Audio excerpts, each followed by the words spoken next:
Sources of modern period. The main sources of modern history can be divided into following two categories. First है primary resources. Primary resources के अंदर सबसे पहले आता है आपका archaeological resources, materials, buildings and their remains found in excavation. Excavation का मतलब खुदाई, from part of archaeological sources.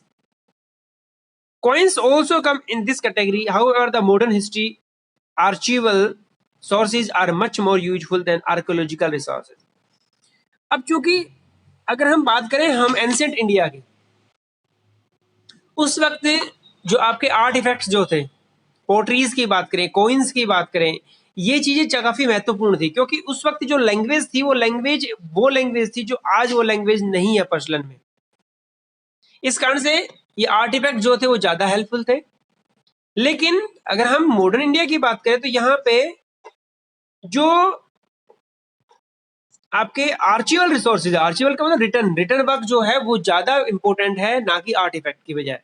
क्यों है? क्योंकि लैंग्वेज अगर हम बात करें, लैंग्वेज उस वक्त भी वही थी, आज भी लगभग वही लैंग्वेज जिसे हम पढ़ सकते हैं, समझ सकते हैं. ठीक है, अगर हम एंशिएंट इंडिया की बात करें तो उस वक्त क्या थी, आपकी सिंबॉलिक लैंग्वेज हुआ करती थी, उसको आज भी समझ पाना मुश्किल ही नामुमकिन है. पता ही नहीं है कि वो उसमें क्या लिखा हुआ है, कि वो सिंबल्स थे. अब सिंबल्स का क्या मतलब होता है, क्या पता. ठीक है, तो आर्कियोलॉजिकल रिसोर्सेज की बजाय मॉडर्न हिस्ट्री को अगर आप पढ़ते हैं, अगर आप समझते हैं, अगर आप उसे स्टडी करते हैं तो उसमें आर्चिवल जो सोर्सेज है, मींस जो रिटर्न सोर्सेज हैं, वो ज्यादा इंपॉर्टेंट हैं क्योंकि लैंग्वेज सेम है, अंडरस्टेबल है.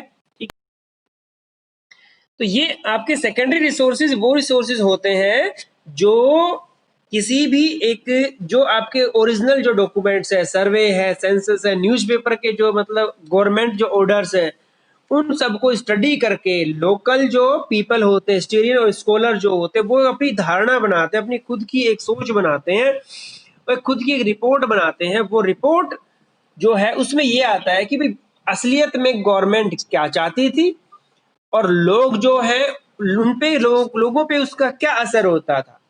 वो है आपके सेकेंडरी रिसोर्सेज. कौन कौन से होते हैं? Articles, reviews, books, biographies, diary और ऑटोबायोग्राफीज. ये चीजें जो हैं ये हमें उस वक्त में लोगों की सोच के बारे में बताती है कि लोग क्या सोचते थे, क्योंकि सरकार तो वो सोचाएगी, वो दिखाएगी जो